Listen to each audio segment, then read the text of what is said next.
জীবনে আত্মসম্মান রক্ষার অন্যতম প্রধান উপায় হল নিজের উপার্জন ক্ষমতা তৈরি করা। উপার্জন শুধু অর্থ উপার্জনের বিষয় নয়, বরং এটি মানুষকে দেয় আত্মবিশ্বাস ও সম্মান ও স্বাধীনতার স্বাদ। যে মানুষ উপার্জন করতে জানে না, তাকে জীবনের প্রতিটি ক্ষেত্রে অন্যের উপর নির্ভর করতে হয়। নির্ভরশীল মানুষ কখনোই নিজের সিদ্ধান্ত নিতে পারে না।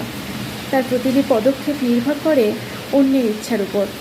এমনকি অনেক সময় অযোগ্য, অশিক্ষিত কিংবা চরিত্রহীন মানুষের কাছ থেকেও তাকে কথা শুনতে হয়, আর সেটাই মানুষের সবচেয়ে বড় অপমান।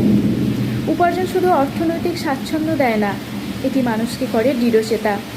যখন একজন মানুষ নিজে উপার্জন করতে শুরু করে, তখন সমাজেও তার মর্যাদা বাড়ে।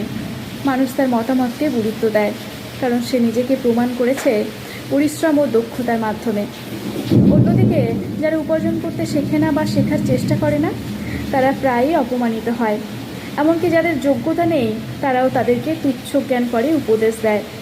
এই অবস্থা কোনো সচেতন মানুষের কাম্য হতে পারে না। তাই জীবনের স্বপ্ন যত বড়ই হোক, বাস্তবায়নের প্রথম ধাপ হলো নিজের যোগ্যতা তৈরি করা এবং উপার্জনের পথে হাঁটা। মনে রাখতে হবে, অর্থনৈতিক স্বাধীনতাই আসল স্বাধীনতা। তুমি যদি নিজে আয় করতে পারো, তবে তোমার মুখের কথা হবে মূল্যবান। অন্যথায় অযোগ্য মানুষেরাও তোমাকে অবমূল্যায়ন করার সুযোগ থাকবে। উপার্জন শেখো, কারণ এটি শুধু জীবন ধারণের জন্য নয়, এটি আত্মসম্মান, মর্যাদা এবং স্বাধীনতার মূল চাবিকাঠি। এত সুন্দর লেখাটি লিখেছেন আরিফুল হাসান, জীবনচক্র পেজ থেকে। ধন্যবাদ। ভালো লাগলে শেয়ার করবেন।